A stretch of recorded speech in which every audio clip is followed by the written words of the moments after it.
வணக்கம். நமக்கு யாராவது துரோகம் செஞ்சாங்கன்னா, அத பத்தி வருத்தப்படாதீங்க. நன்றி சொல்லிட்டு போங்க. நமக்கு ஏமாத்துறாங்கன்னு தெரியுதுன்னா, நன்றி சொல்லுங்க. ஏன்னா, இன்னும் நம்ம அவங்கள நம்பி ஏமாற வேண்டாம்ல.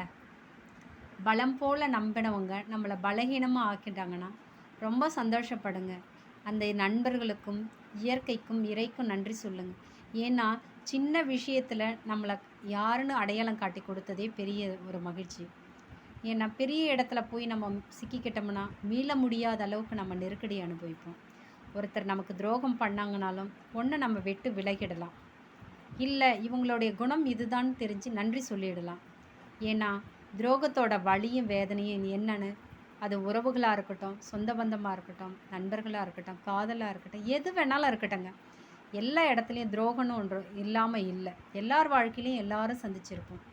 நாம மறப்போம், மன்னிப்போம். சில விஷயங்கள நம்ம மூளைக்கு நன்றிங்கிற வார்த்தைய மட்டும் இயற்கைக்கும், இறையருளுக்கும் நம்ம சொன்னோம்னாலே போதுங்க.